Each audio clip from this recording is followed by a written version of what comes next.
মার্কিন সেনাবাহিনীতে আর ট্রান্সজেন্ডার নিয়োগ দেওয়া হবে না। দেশটির প্রেসিডেন্ট ডোনাল্ড ট্রাম্প ইতিমধ্যেই সংশ্লিষ্ট একটি নির্বাহী আদেশে সই করেছেন। শুক্রবার 14 ফেব্রুয়ারি এক্সপোস্টে মার্কিন সেনাবাহিনী জানিয়েছে, ট্রান্সজেন্ডারদের নিয়োগ নিষিদ্ধ নয়, সেনাবাহিনীতে কর্মরত কারো লিঙ্গ পরিবর্তন সংক্রান্ত সুযোগ দেওয়া হবে না।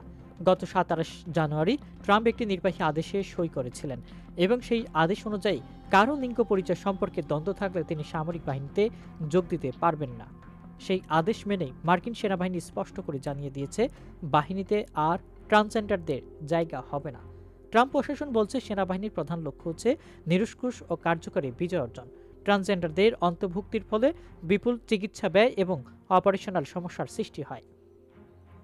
এর আগেও 2017 সালে সেনাবাহিনীতে ট্রান্সজেন্ডারদের নিষিদ্ধ করার ঘোষণা দিয়েছিলেন ট্রাম্প। তবে তখন নতুন নিয়োগ বন্ধ থাকলেও আগে থেকেই কর্মরত সদস্যদের বহাল রাখা হয়েছিল। 2021 সালে সাবেক মার্কিন প্রেসিডেন্ট জো বাইডেন সেই নিষেধাজ্ঞা তুলে নেন।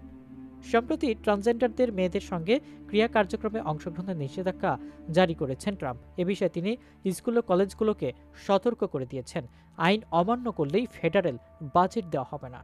বর্তমানে মার্কিন সেনাবাহিনীতে 13 লাখ কর্মী আছেন। এরই মধ্যে ট্রান্সজেন্ডার কর্মীর সংখ্যা প্রায় 15,000, তবে এই সংখ্যা 1,000-এর নিচেও হতে পারে বলে অনুমান করা হচ্ছে।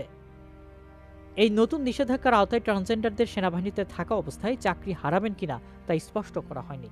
প্রতিরক্ষা সচিব জানিয়েছেন, যারা কর্মরত ট্রান্সজেন্ডার সেনা সদস্যরা আছেন তাদের যথাযথ মর্যাদা দেওয়া হবে এবং চাকরি থেকে বরখাস্ত করা হবে না।